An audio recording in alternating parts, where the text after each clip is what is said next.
you've just seen is true. Hello, my name is Officer Bruce Oakley. I'm one of the senior lead officers here at West Valley Division. I'm responsible for the entire Encino area, which is everything south of the Ventura Freeway to Mulholland, to 405 to White Oak.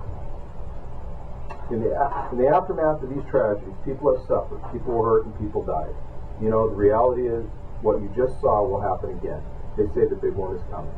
The big one being a magnitude 7.0 to 8.2 earthquake. An event like this is presumed to have occurred on the San Andreas Fault every 140 to 160 years. However, researchers now believe those events happened on the northern and central portions of the fault. The central portion in 1857 and the northern segment in 1906, commonly referred to as the San Francisco earthquake. They now predict the next big one will most likely occur on the southern portion of the San Andreas Fault, which they believe has not seen activity in almost 300 years. Unfortunately, records of the area don't go back that far.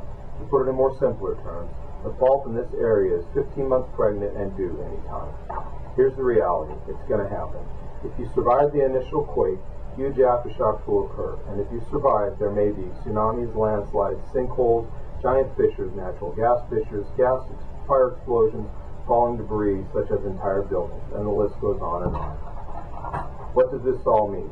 It means that in geological terms, a catastrophe like this is only minutes away.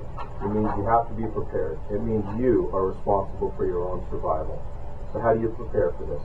First, do not expect the immediate availability of government or emergency services. In the initial hours of the event, many first responders and government workers themselves may be incapacitated or have no ability to get to you. What can you do before a disaster or catastrophe hits? What should you do first? You can first make sure your smoke detectors work. Change your batteries when you change your clocks and move them forward or back. Know where your shutoff valves are for your gas, electric, and water. And more importantly than knowing where they're at, know how to turn them off. Have an escape plan. Practice the plan in the dark or blindfolded, because oftentimes these events occur at night and you're going to be completely disoriented when they occur. If you live on the second floor, have a rope ladder available. Also, if you are separated from loved ones, designate a meeting place and also have an out-of-state contact. But probably the most important thing you can do is put together a survival kit. This can be any container or bag that can carry a number of supplies. The basic rule to follow is to have at least 3 to 5 days supplies available. It is recommended that you put together at least one survival kit and, if possible, a designated survival area in or around your home. Ideally, each person in the residence should have their own kit.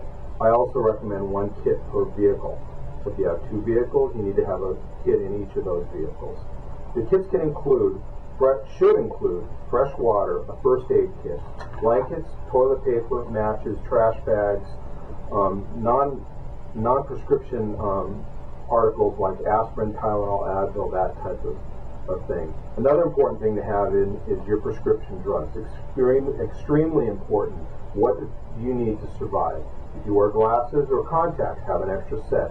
Another thought is to have magazines to prevent boredom, but you also need to have some batteries. At the same time that you're going to change the batteries in your smoke detector.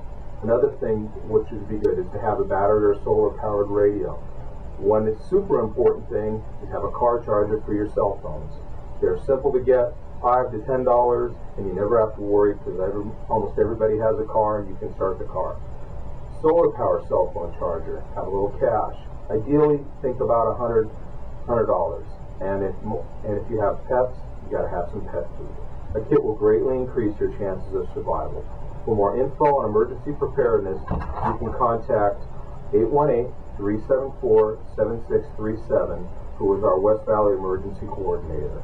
Don't forget to follow us on Nixle by texting your number to 888-777. You can also follow us on Twitter at LAPD West Valley at twitter.com, or friend us on Facebook by typing West Valley LAPD. You can also see our website at www.westvalleypolice.org. Remember, emergency preparedness is everyone's responsibility. I'm Officer Bruce Oakley. Take care.